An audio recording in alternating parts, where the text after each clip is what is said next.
Arcadia. The scene is transformed. A row of rocky caves with closed elbows in front of them. A shady grove of trees extending to the foot of the cliff. Faust and Helen are not on the scene. The chorus are lying around, sleeping. How long the girls have been asleep, I cannot say.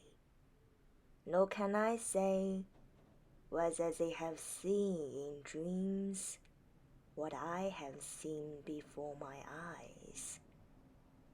And so I'll wake them and give these young folk a surprise. And you too, you grey bears, sitting down there, waiting to see what comes of all these miracles. Up with you, up! Shake off, you sleepless. Don't blink so. Open your eyes and listen to me. Go on then, tell us what fantastic things have happened. Most of all, we'd like to hear what surpasses all believing. Bored to death, we are with nothing else but all these rocks to stare at. Bored to death already are you, when your eyes are hardly opened. Listen then. Our Lord and Lady have withdrawn into these elbows, finding there and in the caves and grottos a secure retreat, a lover's idyll. What, in there, cut off from the world, making me the sole attendant? No small owner, but I acted as became me. Looked away, searched about for roots and mosses, being versed in nature's law, and left them to themselves. You talk as if there was a world in there, a world of woods and meadows, brooks and lakes. What rigmarole is this? Certainly there is, you novices. Depths unexplored, holes upon holes, coals upon coals, as I cunningly discovered. But suddenly a burst of laughter echoed through the spacious caverns, and behold, there was a boy there, jumping to and fro between the father and the mother, such a cooing and caressing, shouts and shrieks of fun and folly, deafening I could hardly stand it. He was naked, like a genius, but wingless, like a fawn. But now wise Brutus, when he jumped, the ground, reacting, flung him high into the air. He touched the vaulted roof the third time. His mother, crowing anxiously, shouted, "Jump! Jump as often and as freely as you want to, but no flying. Flying is forbidden." And his father warned him likewise, saying, "In the earth lies the force that threw you upwards. Touch the earth, even with your toe. You'll be strengthened like the son of earth enters." The boy hopped up the rock, span from one blink to another like a ball bouncing freely. Suddenly, then, he disappeared in a crevice, and it seemed as if we'd lost him. His mother grieved, his father stood her. Anxiously, I shrugged my shoulders, but soon he was back again. And what a surprise! Were the treasures hidden down there? He was now finely dressed in robes, striped and flowered, tassels hanging from his arms and ribbons on his breast. in his hand a golden lyre, just like a little Phoebus. He came, a serene, to the rock edge overhanging us, wonderful. His parents embraced in the excitement round his head. There was a halo. Where it came from, hard to say. Was it gold he was wearing? Was it mental energy flaming, announcing, as he stood there in his boyhood, he was master to be of the beautiful? Once through whose limbs the internal melodies sounded. This is how you see him. This is how you hear him, to your uttermost amazement. You call this a miracle, you Cretan woman? Have you never heeded the lesson of the poets, never listened to Aeneas or Hellas, wells of ancient legends of gods and heroes? Nothing happens nowadays but is a sorrow echo of the glorious ancestral past. Your story doesn't compare with the lovely fable, the fable more credible than truth, of the Song of Maya. No sooner born this neat and healthy child than his glossy nurses, little suspecting, swaddled him in spotless napkins, wooed him in precious purple, but the rug in his infant strength and skill slyly extricated his supple limbs, leaving the tight swansons where they lay, like the butterfly slipping out of its stuff chrysalis and spreading its wings to fly at will in the sunny atmosphere. This is he who, nimblest of the nimble, quickly showed by his artful devices that he was the spirit patron of thieves and rogues and all self-seekers. He lost no time in stealing the sea god's trident, Ares' sword out of the seas, Phoebus' bow and arrow, Hephaestus' tongs. Even Father Zeus's lighting his would have taken, but for fear of the fire. He tripped and beat Eros in a wasting match, and filched Venus's cradle while she was fondling him. Charming, melodious, stringed music is heard in the cavern. They all give heed to it and are moved by it. The music continues in full till the pause indicated below. Listen to these sweet sounds. Rid yourselves of fable and let the old gods go. They have no meaning for us. We demand something better now. What moves the heart must come from the heart. She withdraws to the rocks. If you, monster that you are, respond to these accents, we are moved to tears by them and revived. When our inner light shines, we can dispense with the sun, finding in our hearts all that the outer world withholds. Helen, Faust, Euphoria in the above described costume. If you hear children singing, you shall the singing with them. If you see me dance in measure, you are my parents, and your heart stands too. When love brings the right pair together, there is human happiness. Make it three, and the rapture is divine. Nothing is lacking then. I am yours and you are mine. We stand united, might it always be so. Many years of happiness with this shining boy are promised them. Oh, how touching! Let me hope and jump. I long to fly up into the sky. I can't wait. Careful, careful, don't be rash, lest you meet with disaster and ruin us all. I won't stay on the ground.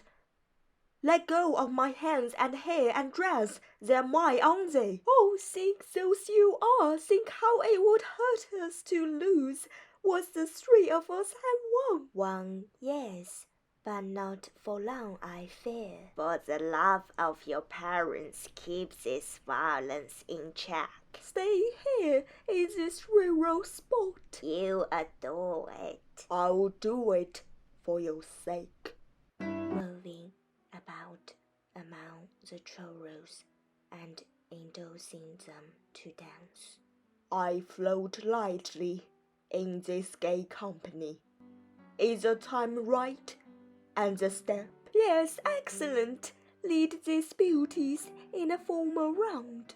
I wish it was over. These antics make me uneasy. Euphoria and the chorus, singing and dancing, move in involved patterns. When you move your arms in that lovely way and shake your bright locks and tread your foot so lightly and twine your limbs, you win all our hearts. You've reached the goal. Pause. Your fleet-footed deer suddenly appearing close at hand, inviting play. I am the huntsman, you are the game. If you want to catch us, you needn't exert yourself. After all, our only wish is to impress you, you fair creature. Off he goes through the trees, over rough ground. If a thing comes easy, it repels me. I can only enjoy what I take by force. What exuberance! What rashness! No hope for moderation. Do I hear horns blowing across the woods and valleys? Aren't they striking? It shouldn't be. Running in one by one. He ran past us. He despised us. He just seized the widest one and is straggling her hair, carrying a young girl.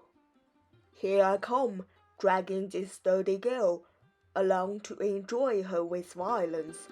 She resists me, but I kiss her mouth and press her to my breast and show her who is master. Let go of me.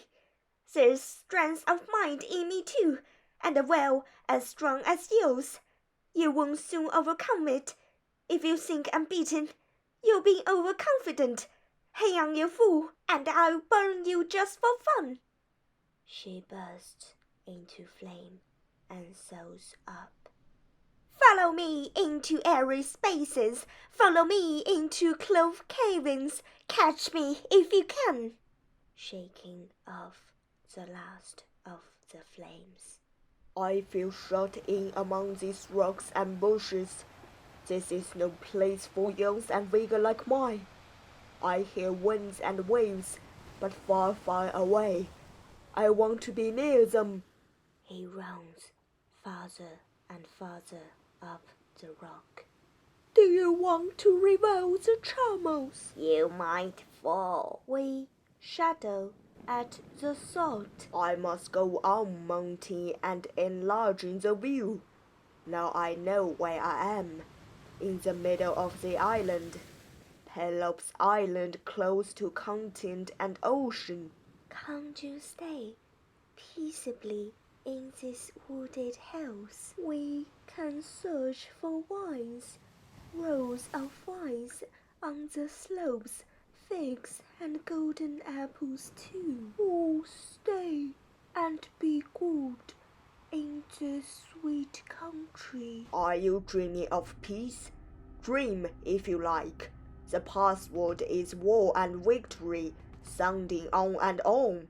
Whoever in peacetime wants war back again must have abandoned all hope. May it inspire all the fighters this land has produced, men free and utterly fearless in danger after danger, careless of their lives, veiled with unquenchable favor. Look up! See how high he's climbed, and yet he doesn't seem small. He looks harnessed for victory in bronze and steel. No walls, no ramparts, let each be sure of himself.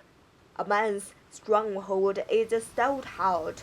If you want to live in freedom, go into the battlefield lightly armed. Women will become Amazons, children heroes. Sacred poesy, let it mount to heaven, let it shine. The fairest of stars, receding and receding, yet still reaching us and still delighting us. No, I'm not a child. I'm a young man armed. In company with the strong, the free, the brave, I've shown my worth. Now off we go to tread the road to glory. Barely ushered into life, new to the joyful light of day, you climb dizzy stairs, seeking space and its dangers. Are we nothing to you? Was our lovely union a dream? Do you hear the sound ring out at sea, re-echoing in the valleys, army against army by sea and land? Unsaid upon unsaid, pain and torment, once and for all, death is imperative. Oh, horror must it be? Should I look on from afar? No, I must share the suffering. High spirits and jeopardy. A tragic fate. Nothing shall stop me. And now, see a pair of wings unfolding. I must go. Don't rob me of this. He throws himself aloft. His garments sustain him for a moment. His head is illuminated, trailing a beam of light. Icarus! Icarus! Oh, the pity of it. A handsome youth collapses at his parents' feet. In his death, he resembles a knowing personage, but his mortal part disappears immediately. The aureole mounts comet-like, dress, cloak, and lyre, and left lying. Cruel torment follows sweetly after joy. Voice from below. Mother, don't desert me in the dark kingdom. Pause. Elegy. Desert you. No, wherever you may be. We believe, we recognize you. When you take leave of life, all our hearts go with you. Not so much lamenting as envy your fate. In good days, as in bad, your song and your courage were supreme. Born into happiness, with high lineage and health and strength, you soon lost control. Your early bloom scattered. Yours was a keen eye to view the world, a fellow feeling for any words of heart, a passion for fair women, a poetic voice all your own. But nothing could stop you. Of your own accord, you rushed into the fatal net, alienating law and order. At the last, Your noble ambition showed your integrity. You aimed high, but you failed. Failed, but who succeeds? A vain question. Fate gives no answer to it on the day of doom, when all are suffering and silent. Nevertheless, raise your bold heads and sing new songs. Earth has always begotten them, and will beget them again. Complete pause. The music ceases. To Faust. An old soul says that beauty and happiness cannot stay united. Sooner or later they part, and to my sorrow this is now wound out in me. The bonds of life are broken, and so in grief and pain I say goodbye, throwing myself in your arms for the last time. Persephone, receive my boy and me. She embraces Faust. Her bodily part disappears, leaving the dress and veil in his arms. To Faust. Cling to what is left. The dress. Keep hold of it. Demons already are plucking at it, eager to drag it down to the underworld. Don't let them. It may not be the divinity you lost, but it is divine. Make the most of this inestimable favor. Rise aloft. It will sweep you through the ether above all that is commonplace for the rest of your days. We shall meet again far, very far from here. Helen's garments dissolve into cloud, surround Faust, raise him aloft, and pass with him. Picks up Euphorion's clothing and his lyre, steps forward, lifts them high, and speaks. A lucky find, no matter what. The fire and flame is gone, I know, but I'm not sorry for the world. There's plenty of room for poets still, and poets gods, and poets Scrooges. I can't supply the talent, but at least I can lend the costume. She sits down at the front of the stage, beside a pillar. Be quick now, girls. Now we're not rid of the incubus. The spell this old Thessalian hag threw over us all. Rid too of the tinkling music that was so jumbled, confusing the air and was confusing the mind. Down now to Hades, where the queen with solemn step has gone already. Her faithful servants must follow her without delay.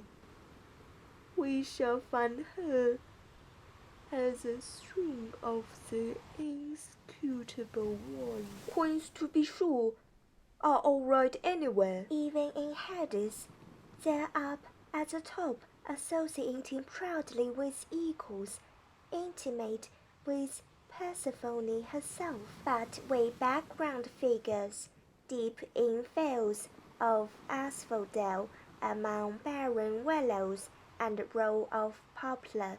How are we to pass the time, squeaking and twittering like bats? a dismal, ghostly sound. Whoever neither makes his name nor strives for higher things belongs to the elements. So away with you for myself. I crave to be with my mistress the queen again.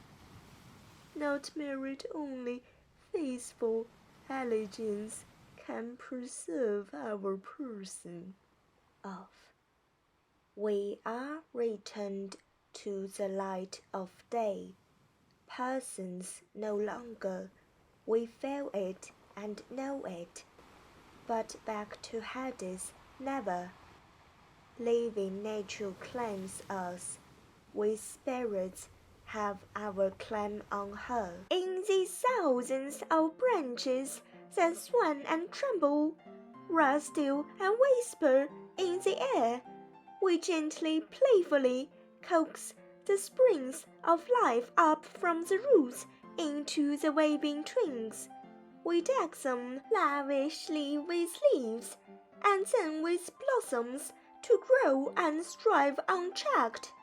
When the ripe fruits fall to the ground, people and cattle come at once in busy crowds to gather or nibble them, and everyone inside is bowed to earth, just as men bowed to the earliest gods. We stay close to these rocky cliffs and the smooth, reflecting water.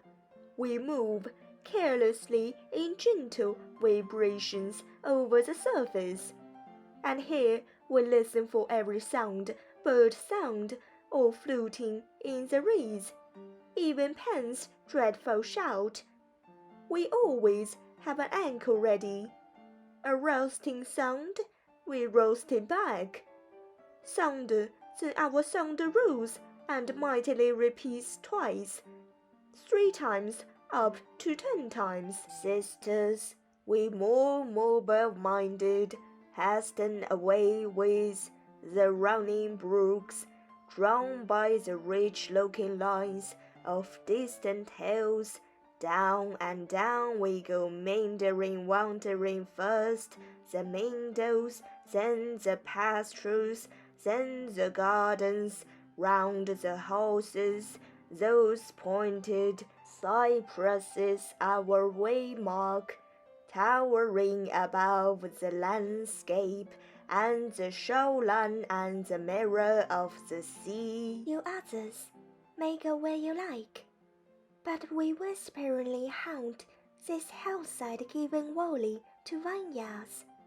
Here, at any time, we can see the vine-dresser laboring devotedly for a dubious result. With hoe or with spade, heaping, trimming, binding, he makes his prayer to the gods. But first and most usefully to the sun god, Bacchus, the wakingly, cares little about his faithful servants. He just rests or lolls in caves and elbows, trifling with a young foal, and internally finding what he needs to sustain him in his tipsing reverence in skins and jugs and such like to right and left of him in the cool grottos.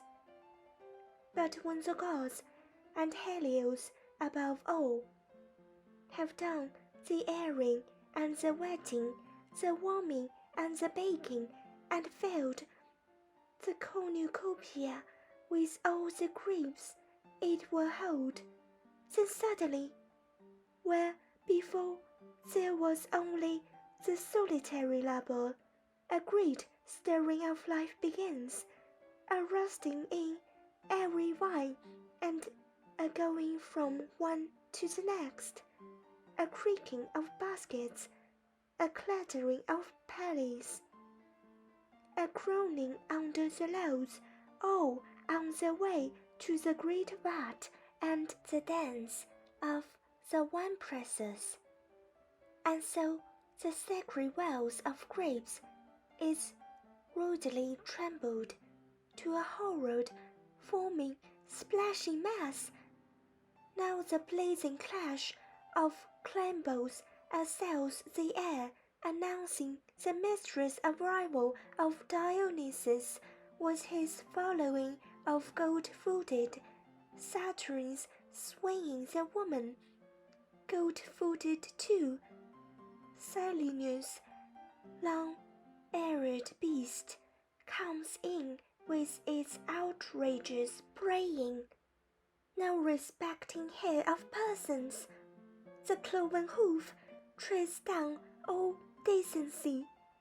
Your senses are in a well, your ears are deafened. Drunkards feel their way to the cup, their heads and bellies filled to bursting. Apprehensions here and there only aggravate the tumult. The old skins must be emptied to make way for the new one. Curtain. Phocius rises to giant proportions, then steps down from her buskins, removes mask and veil, and reveals herself as Mephistopheles, ready, if need be, to supply an epilogue